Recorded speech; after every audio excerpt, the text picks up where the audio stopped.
Tēnā tātou. Nau mai, whakatau mai, I raro I te korowai o te raukura, I raro I te korowai manaaki hoki o Te Atiawa, ngā iwi o Taranaki whānui, rātou ko toa rangatira. Mai I te kāhui maunga o Taranaki, ki puki ahu, mā tairangi, mā taimoana, ahu mairangi, puki atua, ngā pai maunga, ki ngā awa e rere ana ki raro, ko kumutoto, wai māpihi, kai wharawhara, tēnā koutou. E ai ki te rangatira, no parihaka, te whiti o rongo mai, ko taku raukura, he manawa nui ki te ao. Peace, love, hope, and mana motuhake is my gift to the world. A very fitting kianga in these times of war and genocide. Wai hoki, whakaro pai ki ngā tangata katoa. Treat all people fairly and kindly. And yes, that includes the coalition of chaos in government right now, unfortunately. Tēnā tātou. Nōku te waimarie ki te whakatūpera tēnei hui whakahirahira I tēnei ahiahi. He uri ahau no Ngāti Awa Waikato Tainui ahau, ko Tamitha Paul tōku ingoa. Kia ora e te whānau. Kia ora e te whānau. E oho mai, wake up everyone, come on. It's my privilege to welcome you all here today on behalf of the beautiful rohe that I get to represent in Parliament every day, Wellington Central, soon to be known as Wellington North, but as I like to call it, Te Aropa.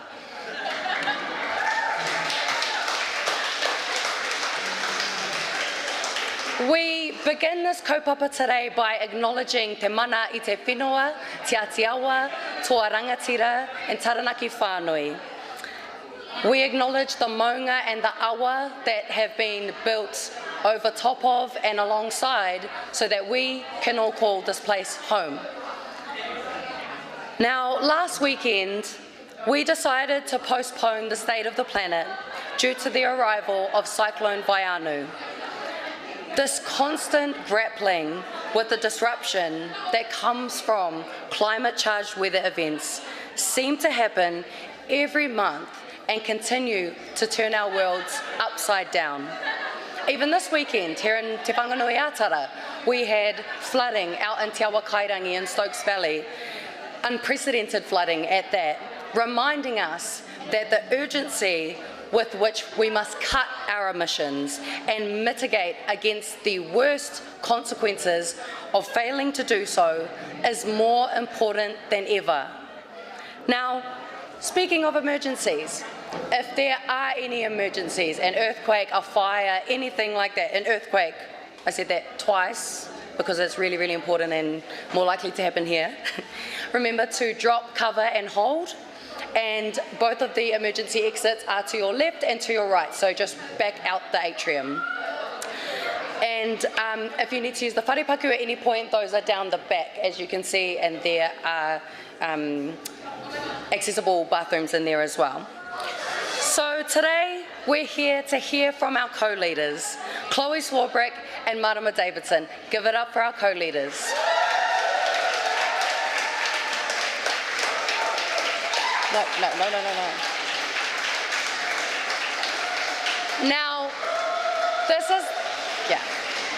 Now, this is the part of the year where our co-leaders deliver their State of the Planet address, which is where they set out the direction of Te Pāti Kākariki for the year going forward. And as we all know, it is a big year coming at us.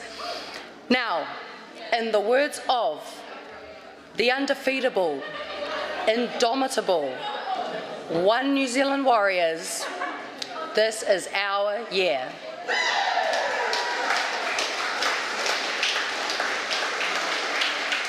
Now, I want you to listen closely to the kōrero of our co-leaders because this is our why.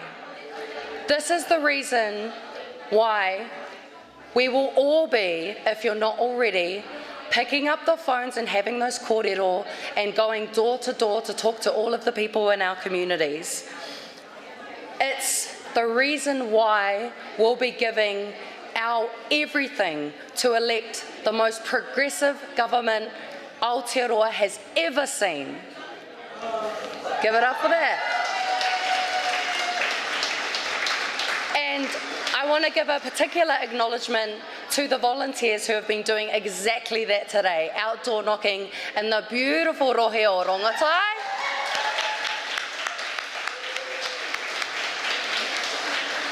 So that we can re-elect our mare kura, Julianne Genter, back to Rongotai Wellington Base.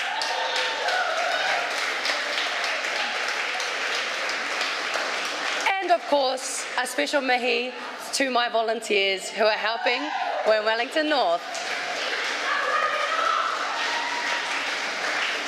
I'm glad that got the applause that it deserved, because knocking out in the rain is no easy feat, but that is the determination of Te Pāti Kākariki.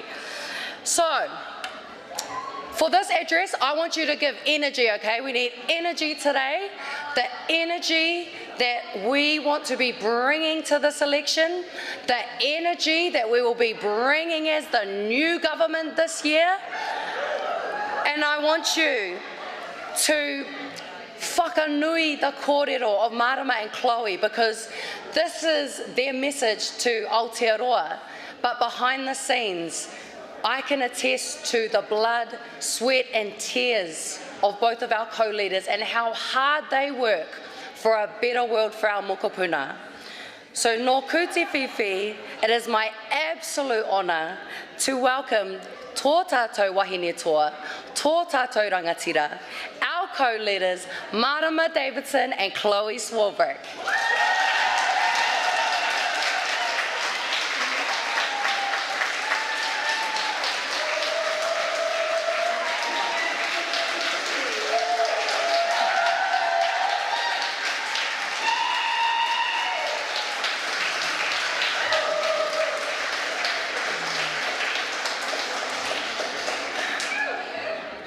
Tēnā koutou, tēnā koutou, tēnā koutou katoa. Thank you for being here at the Green Party's State of the Planet address. It has always been important to the Green Party that we outline our vision for people and the planet, for the world as it is and how it can be. And today, it feels more critical than ever that we acknowledge our planet, the people it supports, and what the future might hold for generations. It's hard to start without talking about the state of the region known as the Middle East right at the moment. I'm sure we're all a lot more familiar with the Strait of Hormuz than we were 4 weeks ago and what it means for fuel prices. Chloe is going to talk about our solutions to this fossil fuel crisis, but I want to talk about what this moment also reveals, because it reveals something deeper about politics, the lessons we've learnt from past oil shocks and where we need to go as a country. To be perfectly clear though, what is happening in Iran and surrounding regions is first and foremost a human catastrophe. Civilians are being killed and injured. Livelihoods are being destroyed. International law is being broken. A war launched not to protect people, but to project power. And ordinary people in every country are the ones paying for it. But it also reveals how fragile the systems are that we have built our lives around. How dependent we've allowed ourselves to become on systems outside of our control. And who is benefiting from this dependence? The military-industrial complex, the warmongers and those who want to profit by exploiting people and the planet. How many warnings we ignored to get here. And that is something the Green Party has understood for a very, very long time. Our movement goes back more than 50 years. In 1972, the Values Party became the world's first nationwide Green Party, founded right here in Aotearoa. And it is no surprise that this happened around the same time as the 1970s energy crisis. Because from the very beginning, the people who built our green movement understood something that the rest of politics is only now catching up to. They understood that you cannot separate the health on the planet from the well-being of people. That an economy is not working if it is leaving people behind. That endless extraction on a finite planet is a dangerous delusion. That global fossil fuel markets are not something we want to be dependent on. Jeanette Fitzsimons understood this. Rod Donald understood this, and so has every single Green MP who has stood in Parliament, every member and supporter who has made the case for doing things differently. And for decades, people told us we were wrong. When the Greens opposed the invasion of Iraq in 2003, people said we were naive. When we called for energy sovereignty and an end to fossil fuel dependence, people said we were unrealistic. And now, the world is joining in with the knowledge that these values and ideas are more important than ever. The warnings about fossil fuel dependence, about food sovereignty, about what happens when a small country ties its fate to extractive and corporate and ultimately unstable global systems, those were not abstract concerns. They are what families across this country right now are living through. And now more than ever, these ideals represent what is necessary to address multiple interconnected crises. Right now, we are not facing one crisis. We are facing many, layered on top of each other, feeding into each other.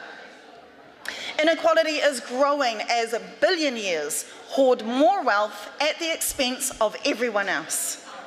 The climate is heating up as oil companies wield influence and resource that dwarf most democracies.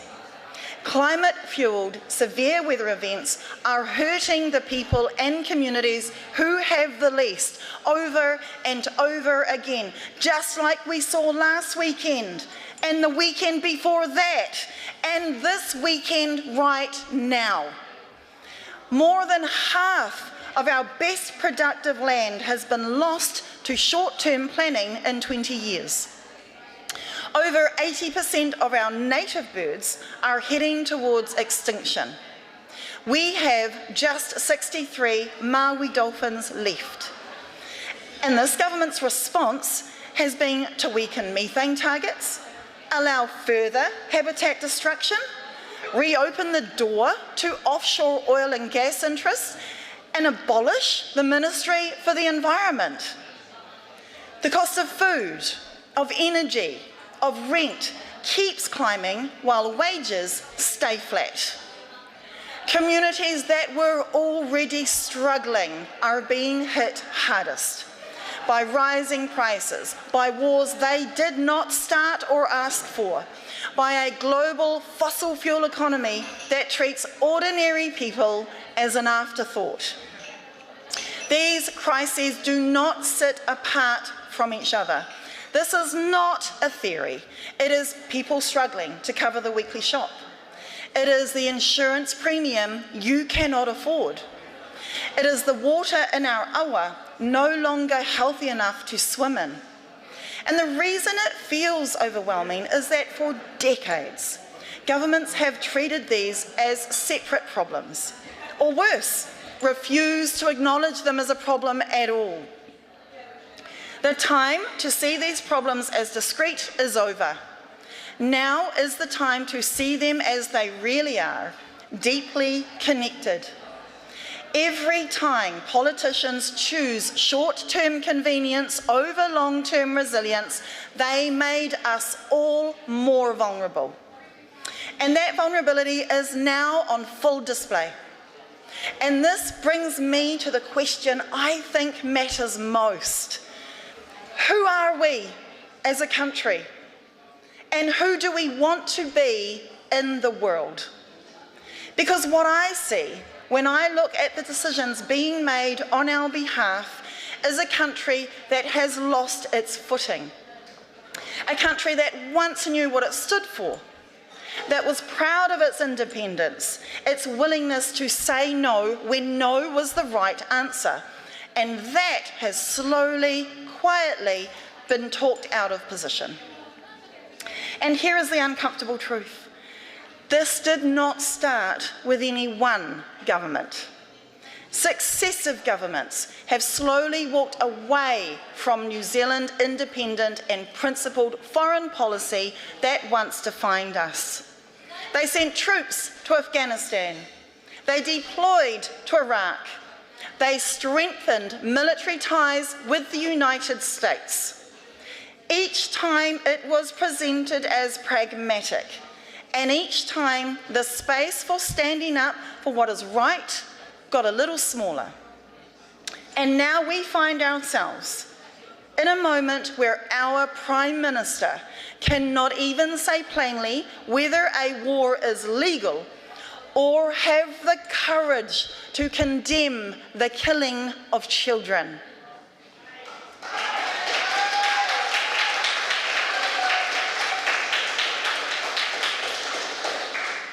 The Green Party has not drifted. Through Afghanistan, through Iraq, through every pressure to fall into military line, we have been consistent. Because New Zealand's strength lies in standing for what is right and not what keeps us on side with the biggest powers of the day.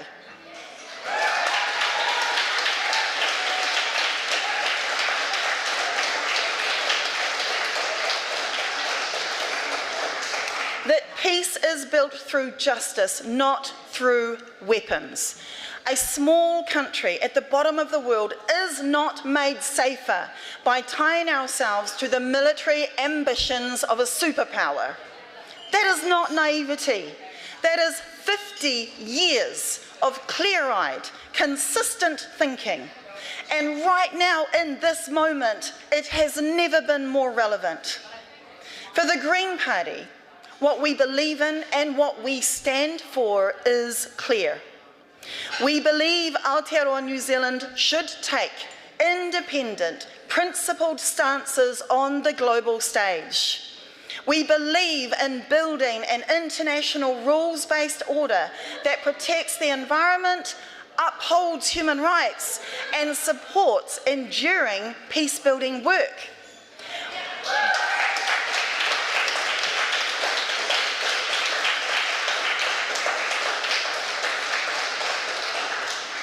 We believe that criticism of any state for violating those principles should never be muted in the name of narrow economic interests or historic affiliations.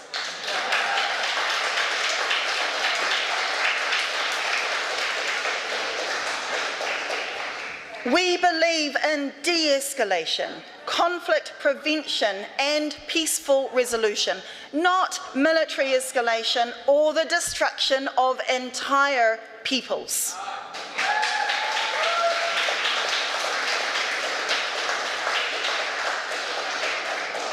We believe in holding all states accountable through the International Court of Justice and the International Criminal Court, and not picking and choosing which wars we call illegal based on who started them and who arms them.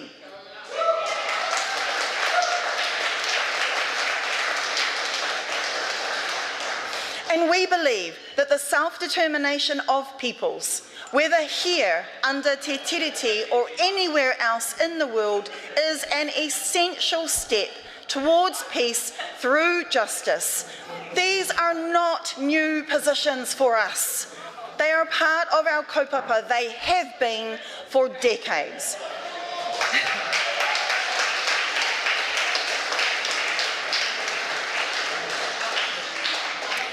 Building resilience at home is what brings us our greatest security. That we do not trade away our principles or our whenua for access to minerals. That we do not let corporations and billionaires set the terms of our lives or our future. Independence and justice, abroad and at home, they are the same project. They always have been. And at the foundation of that project, for us, for the Greens, for this country, is Te Tiriti o Waitangi.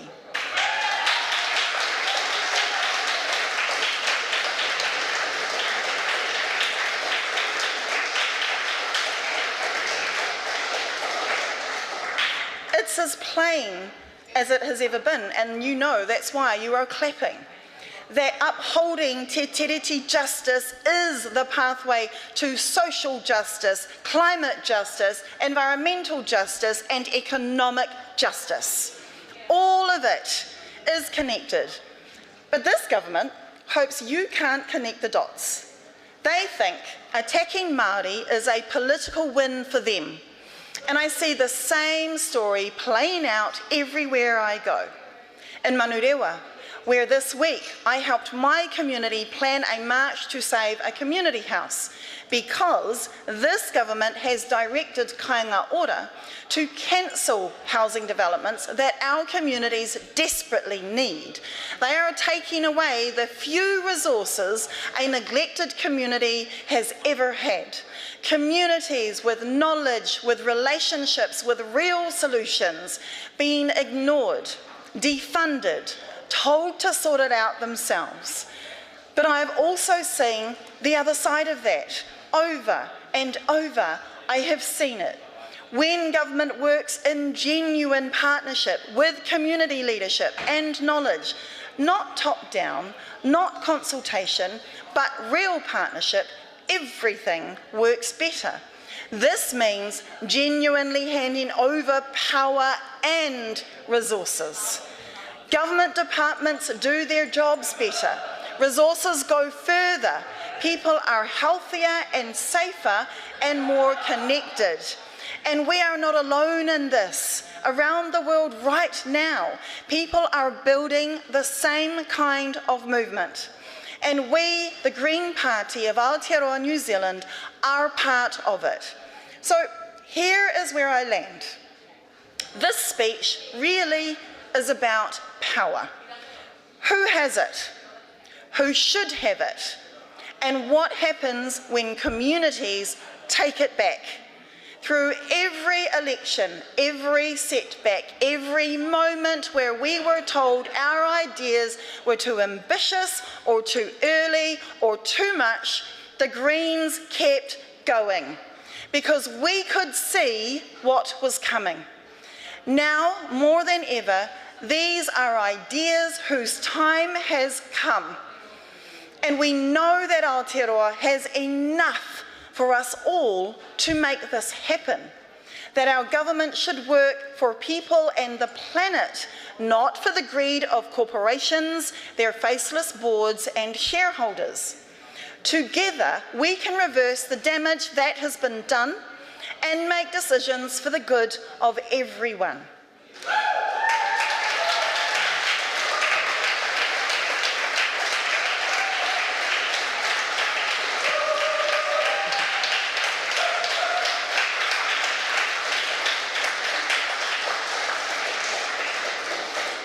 So this year, you can count on the Green Party to be clear.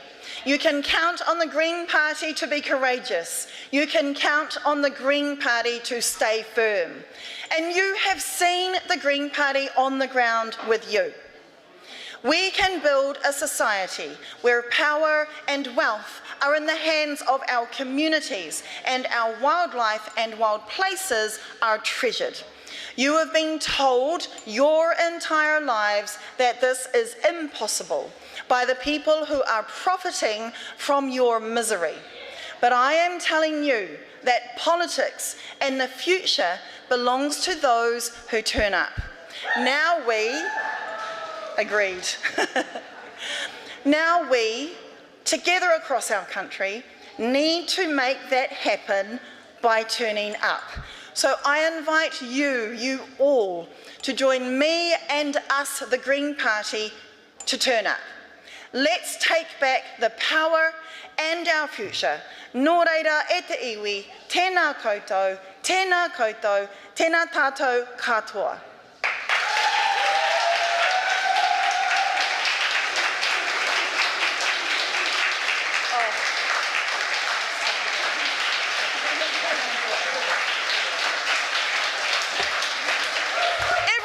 Please put your hands together for your amazing co-leader, Chloe Swarbrick.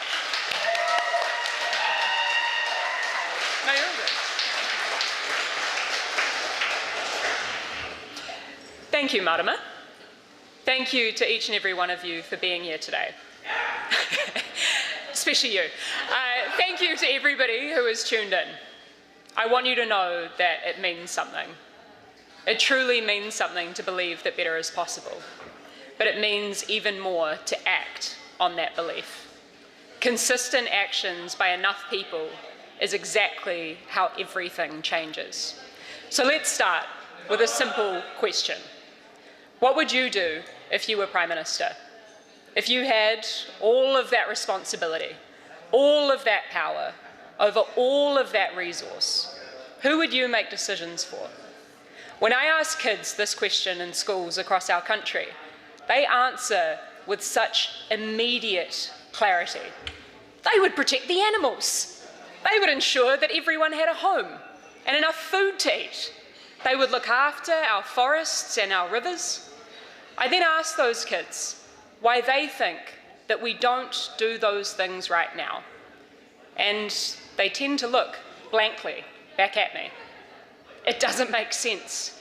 Kids know it, and I think you know that instinctively too. Why don't we look after the planet that we rely on for our survival? Why don't we share our resources so that everybody has their basic needs met? What do we tell our children? That in an age where we have all of humanity's knowledge and history and resource at our fingertips, adults in charge have chosen to live by a bunch of rules that mean some people starve and are homeless, species are being driven to extinction, and we're frying the ecosystem necessary for life on Earth as we know it. And most people are having a really bad time. This sucks. So why are we putting up with it? Well, we've had decades of politicians telling us that the markets that dictate our fortunes are natural, while those same politicians write man-made rules in favour of massive corporations. That's why you're exhausted. This game is not designed for regular people to win. In fact, this game relies on more people losing than winning. So you feel trapped, working longer, harder, for less and less and less. Unemployment is the highest that it's been in a decade. Everything is expensive. Friends and family are leaving Christopher Luxon's New Zealand in record numbers. Yet all of us have been told, for as long as we can remember, that we should focus our energy on policing the people below us, just trying to survive, as to whether they deserve any form of support. And in the meantime, well, the richest have managed to quietly suck up more and more of our country's wealth. The NBR Rich List, that is just over 100 people, now have more money than almost the entire half of the rest of the country. Christopher Luxon tells you it's the job seekers who can't work his ghost jobs that are greedy and undeserving. while he chooses to uphold a tax system that siphons more and more of our country's resources to those with more money than most people could ever dream of spending in a lifetime. That's not natural. That is a political choice. Now, Christopher Luxon, he talks a lot about security. He's talking fighter jets, military spending, lining up behind whoever America tells us to. But real, basic security means being able to eat. It means being able to heat your home. It means having a home. It means knowing your community.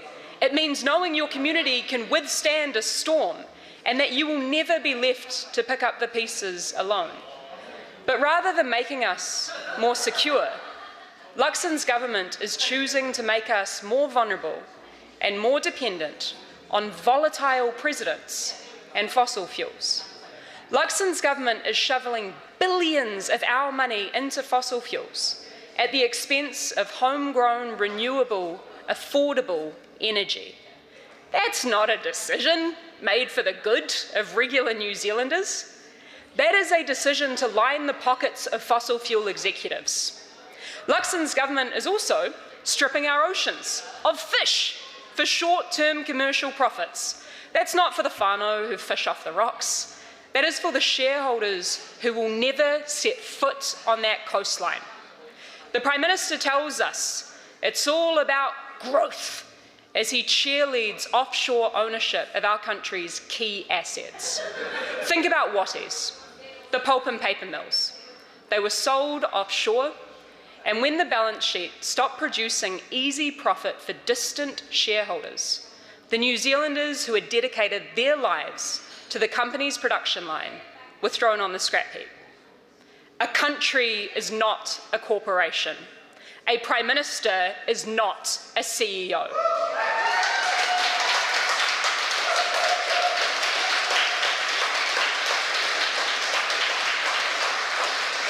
But with some of the last, so far untapped, finite resources in our beautiful country, Christopher Luxon has decided to facilitate some backroom deals to funnel our critical minerals into Donald Trump's war machine. That is not security. That is surrender dressed up in a hard hat and a high-vis vest preaching growth. What we, the Greens, are talking about is real security, real democracy. And the solution? It's so simple. We must electrify everything we can.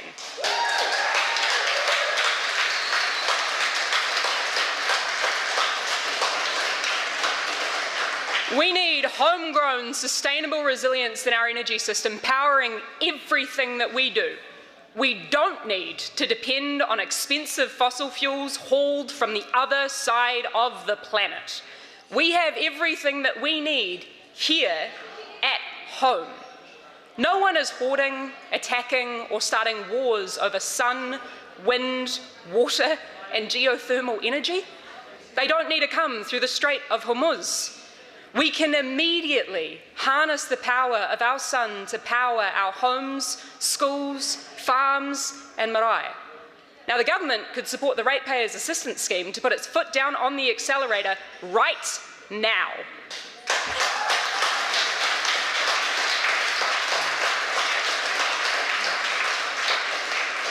That means cheap, easy loans for solar panels and batteries.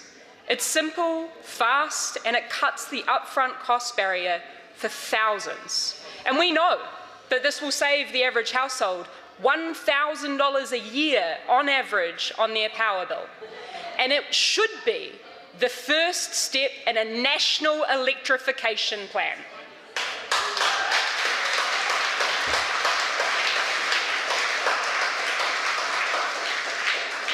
In turn, we make manufacturing sustainable, secure our food supply, protect and create jobs.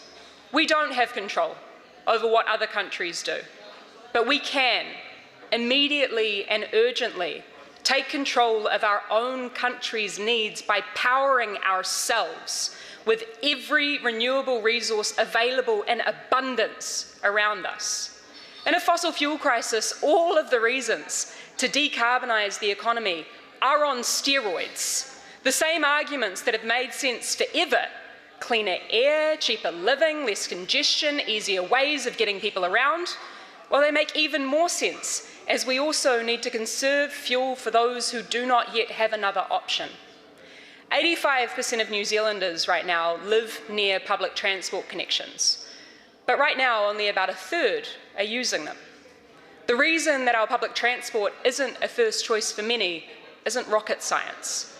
It needs to be convenient, affordable, and frequent. And Luxon's government, meanwhile, has spent as much of your money on just planning their multi-billion-dollar new roading projects than they have on public transport this year. The Greens would fix that.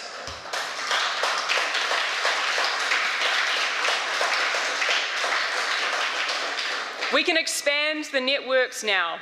The councils already have the plans. And Luxon's government made the decision to reject funding them. It would have cost around $150 million, just 3/4 of just one of the subsidies that the Luxon government is instead dishing out to support fossil fuel dependence. We don't have to trade off between fixing the cost of living crisis, the fossil fuel crisis, and the climate crisis. They are the same problem, all created by the same man-made rules. And this is why there's a lot of power and money organising to fan the flames of division and distraction. This is why, across the world right now, we seem to be watching a number of countries lurch into right-wing extremism. Political opportunists are exploiting real pain from decades of trickle-down economics, but channeling it towards the migrants and the gays, while community wealth is funneled upwards to billionaires at record speed. Clearly, there are a few who are winning at this game, but it isn't the regular people fighting amongst themselves. So long as we are fighting our neighbours, we're not looking up. And this is part of the reason why I don't think that the political equation fits so neatly along the traditional left-right divide these days. Nowadays, we are talking about the reality of the vast majority of regular people struggling to get by versus a handful of incredibly wealthy, incredibly powerful people quietly pulling the strings of this economy. Yeah. And this is why, at a real trash fire of a time at the moment, we're all also seeing some incredible sparks of hope. The UK Greens, with a relentless focus on addressing people's real-world needs, are now more popular than the governing UK Labour Party.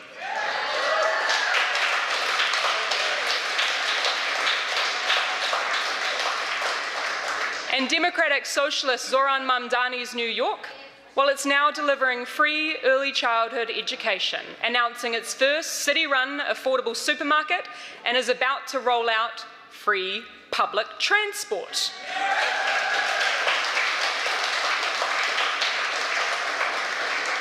All the while restoring faith that people asking to represent and work for you can actually represent and work for you. These things, though, they didn't just happen. They started with an idea that almost everyone thought was impossible. Ideas of human dignity and decency, so basic, our kids know them innately. These ideas become real when they are talked about, agreed upon, and actioned. Day after day, week after week, month after month, armies of volunteers had conversations with other people in their communities. And to begin with, these ideas would have been met with the kinds of arguments people hear on the airwaves and in the news headlines. That better, well, it just isn't possible.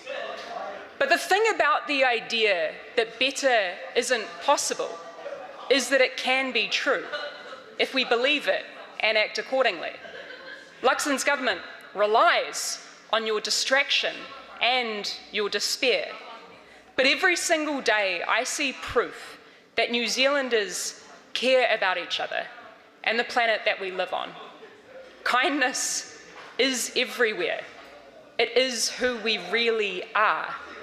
When disaster strikes and the rules are thrown out of the window, people help each other. There is no arbitrary assessment of who is worthy. It's in our nature. The reason that you feel that nagging sense of discomfort is because you are currently forced to get up every single day and fight these instincts, forced to compete with your fellow New Zealanders. But we need each other. We are not actually in competition for our survival. Our survival and our ability to thrive depends on all of us agreeing on some basic non-negotiables and upholding and protecting them for each other. After all, what do we want to tell our kids? That we grew up and got so tired playing by somebody else's rules that we gave up? Or that we dared to look around, talk to each other, and work together to make our country work for us? A large group of people, 5 million or so, are never going to agree on everything. And we shouldn't.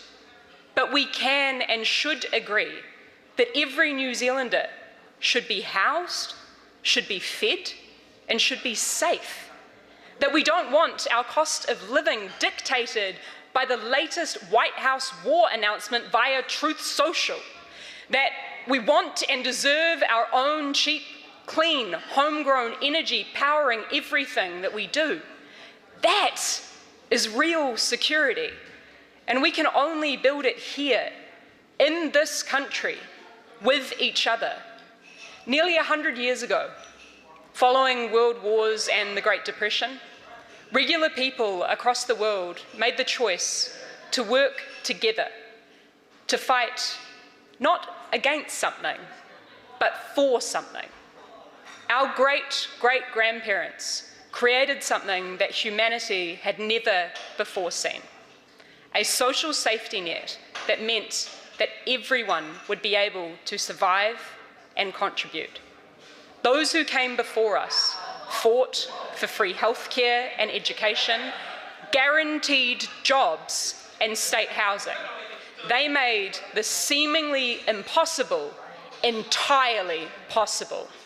We have done big things before, and we can do them again.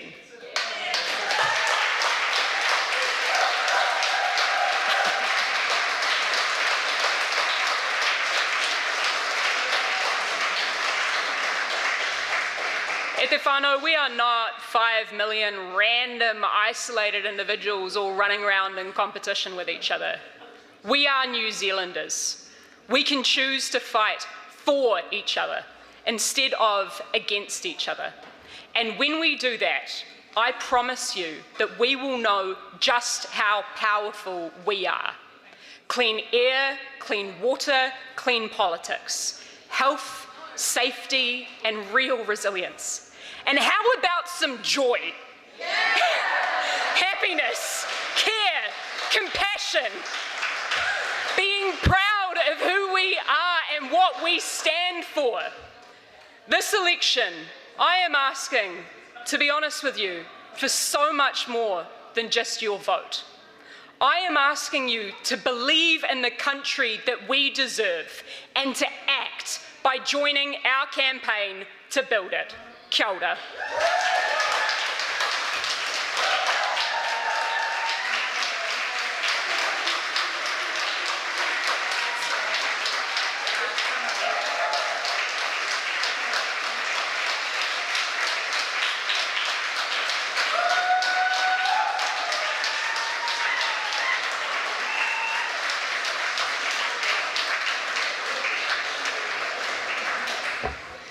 Wow. Who feels motivated now? Now, e Te whānau, I'm going to ask our lovely friends in the media if they would like to... So I want everyone to stay seated where you are, apart from our friends in the media. If you would like to make your way behind this curtain so that you can ask all of your pātai to our co-leaders. And in the meantime,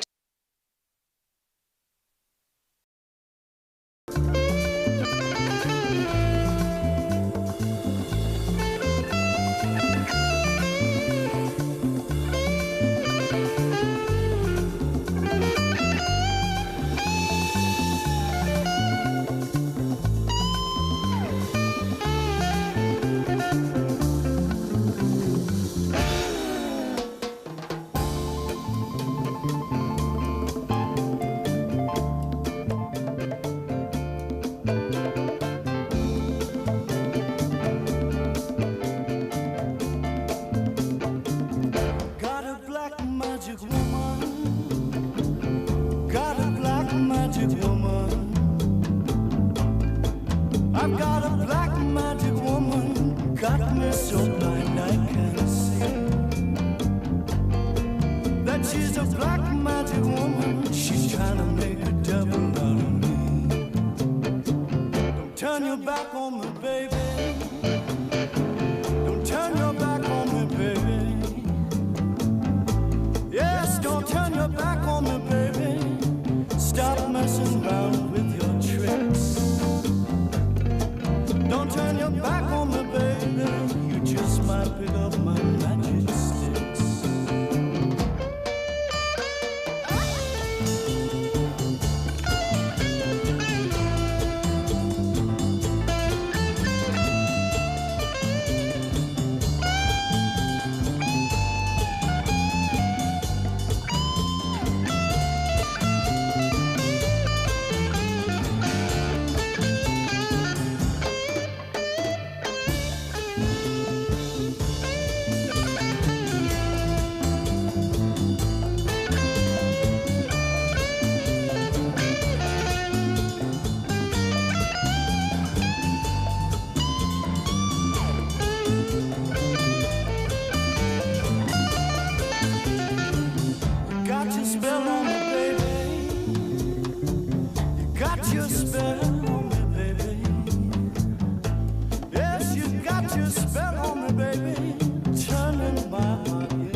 Black Magic Woman, the song, the go-to song of our previous guest Tyrone Te Wā, visual artist, the song that he chooses to sing on the home stage that his grandfather built at their home in Taumaranui, where everyone sort of has a jam and gets up on stage.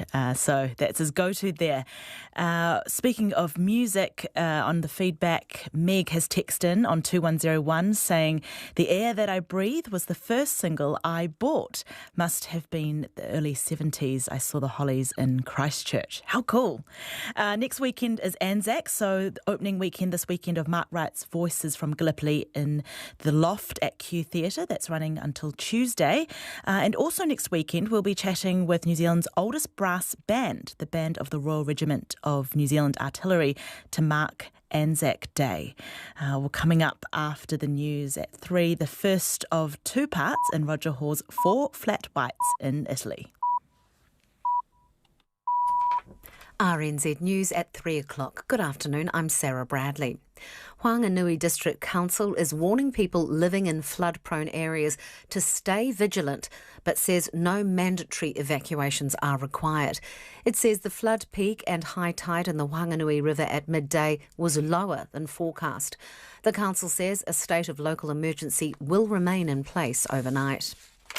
And Putiki Marae is nestled near the banks of the Whanganui River, and trustee Tamaho Rowe says they've been monitoring the floodwaters. We're just down here having a look, and if we need to evacuate, we will evacuate. There are some people that have made sure that they were ready to leave.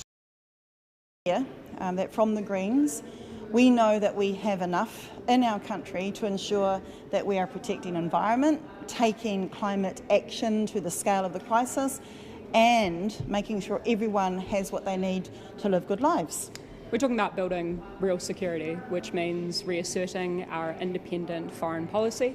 It means a national electrification plan, and it means expanding our public transport networks as critical first steps to ensure that we build that security, that well-being, that health and prosperity here in Aotearoa, New Zealand. Are these topics that are going to win you the election? Sorry, can you... Are these topics that are going to win you support, win the election? We are excited also about putting out further policy platforms, election priorities, and we are putting out a clear call today also. Actually, this government needs to show us its work when it comes to proper energy resilience. How worried are you about this election? You're on 7.4%. About half of your caucus will not return to Parliament if an election was called today. I mean, look, we've been hit by a number of polls which have put us down and out a number of times before. I can speak to that particularly with my experience in Auckland Central. Yep. We always say, and our message has always been for people not to watch the polls, but to realise that they are the polls, that they have power. These are not a self-fulfilling prophecy. There is the ability to actually take control and for New Zealanders to talk to each other, to set some bottom lines about the things that we all agree that we need and necessary, that we believe are necessary to move our country forward. So the next 6 months of the election campaign are going to be critical, and we're looking forward to the focus on our policies. You've had your own sort of poll at the moment with the Green Party membership voting on who will be on your list for this election. How's that gone? How's it been for MPs, given they must be looking at these polls and worried about their own future? I'm really excited to be able to talk to you about that on Tuesday when we will publicly announce our list. And yeah, wait and see till then. We'll have more to talk about. The national Electrification plan. Yeah. does it include anything outside of the rate-based assistance scheme which LG has created? Yeah, so we are saying that that's a first starting point, and as you say, LGNZ and Rewiring Aotearoa have done a lot of work on building the social consensus necessary for this idea to hopefully be picked up across the political spectrum. But you'll see from the approach that we have taken, not only in the last few weeks that we have proposed to offer our 15 votes to the National Party to pass some really common sense practical solutions to the fossil fuel crisis, but also over the last 2 years that we've consistently put solutions on the table alongside holding the government to account, that we are interested in working with anybody in Parliament to get things done. So the ratepayer assistance scheme is the first easy step, the first cab off the rank that the government could deploy immediately, because it is an off-the-shelf policy to start the national electrification plan. Would it really help with stuff like that diesel shortage? So lots of agricultural users out there, Yeah. a lot of diesel. Yeah. Ratepayer Yeah. assistance is not going to be helpful. Well, actually, it will, because it removes the upfront cost necessary for electrification for households and for on-farm. The last data that I saw was that it costs approximately $700 million per annum just in the agricultural sector for the use of diesel alone. And we can see with some farmers in the agricultural sector, the likes and horticultural, the likes of Mike from Rewiring Aotearoa, that these things are entirely feasible. On the whole, drop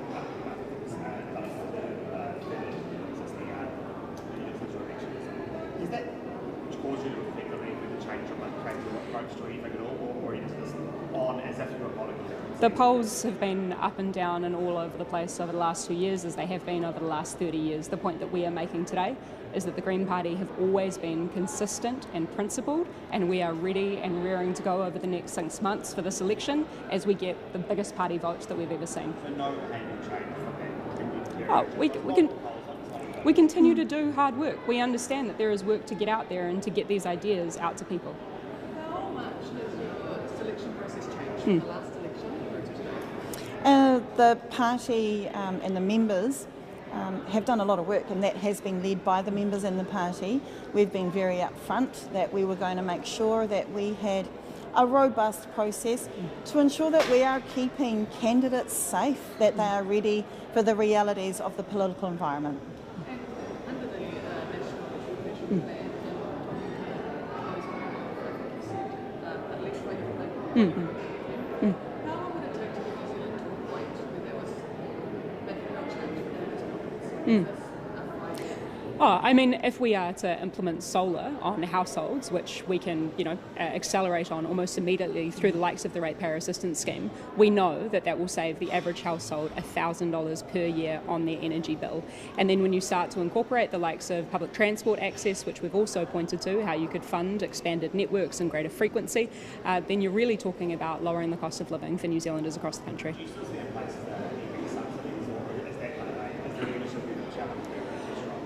Look, I think that there's always going to be a mix of different policy solutions that are on the table. We'll be getting ahead of ourselves to announce our policy right now to you, Henry. But what you can see is that with the policies that the Greens have successfully implemented in the past with Green ministers around the table, that we saw a massive historical increase in the uptake of electrical vehicles, which fell off a cliff when this government came to power and implemented their anti-evidence, anti-climate policies. A bit more on this plan for solar loans. How much do you think the government should put into that? How many households? Yeah. So what we know from the work that both Rewiring Aotearoa and Local Government New Zealand have already done on this is that it would cost approximately $6 to $7 million for the government to help to support the introduction of that policy. Funnily enough, that is approximately exactly how much the government has also spent on consultants to produce reports on electrification and the energy system, the likes of the Frontier report, which said that the LNG import facility was a really dumb idea. So not only is the government burning millions of dollars of New Zealanders' money on producing these reports, it's also ignoring that independent expert advice that it paid millions of dollars for. And did these interest-free loans, if it was to happen? Yeah, so it would be set against people's rates, effectively. So there are forms of this which currently exist with deferring rates, for example, for elderly people and otherwise. Yeah.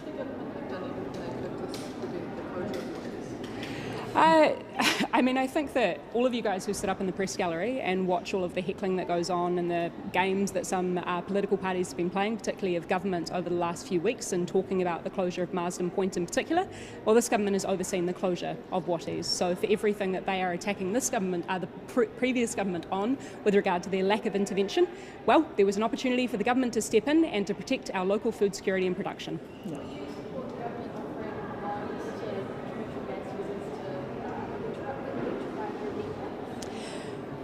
So we'd need to get into the details of what that looks like in terms of the actual rollout. But I mean, just in general, at a really high level, when you're talking about electrification of industry, this is partially what was on the table with regard to the Giddy Fund in the past. Yeah. New Zealand First now wants to break up the supermarket. No mai, haere mai. Yeah. It's not like they've been in power for 2 years. They want to break it and say, yeah. That's possible, they're both wrong. Yeah.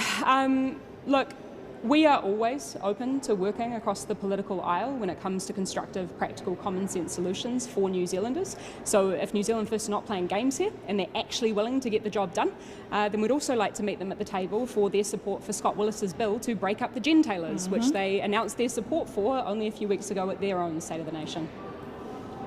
Thank you. Cool. Thank you Thanks very so much, guys. Appreciate that.